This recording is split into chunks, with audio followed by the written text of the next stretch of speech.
Kako da zaboravim, Reci mi kako da ja na zaboravim, tebe, kako da ne mislim na tebe. volim te, bez tebe. Kako da zaboravim, da ne mislim ja na tebe, kada još uvijek volim te, ja ne mogu bez tebe.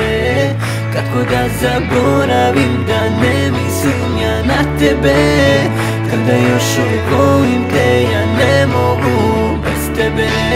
Okej, slušaj, sjećam se prvog dana, prvog našeg poljubca, kada si meni rekao zauvek ti i ja. Ja ne znam, možda nisi ozbiljno to shvatila, jer sam te želeo kao što te želim sad. I neko vreme nama bilo stvarno prelepo, a gde je sada to, sve je nestalo. Jer ti si otišao, žar u srcu ostao. Ja sad shvatam gde sam to pogrešio. Reci mi kako je sada bez mene, reci mi da li te boli kao i mene. Reci mi kakav je taj osjećaj kada drugog ljubiš, a znaš da to nisam ja. Sada danima slušam tužnu muziku, sve je džabe kada znam da nisi tu. Veruj mi, sve od ovog ništa ne zaslužuješ, jer ti si grešnica, a ja kako da zaboravim, da ne mislim ja na tebe, kada još uvijek volim te, ja ne mogu bez tebe.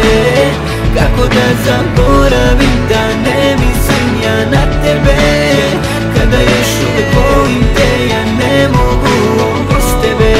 Okej, slušaj, najteže meni dođe kada padne mrak, tada ostanem sam i razmišljam o tebi. Ja ne mogu ja da shvatim da je došao kraj, ma kako tako, posle sve tog vremena gledam u sliku i suza meni kreće, kad znam da ona više biti moja neće. Kada me ulicom sretneš ni da se okreneš, drugog držiš za ruku, a ja gleda me. Sada praviš se da meni ne poznaješ, a ja svake noći Bogu se molim.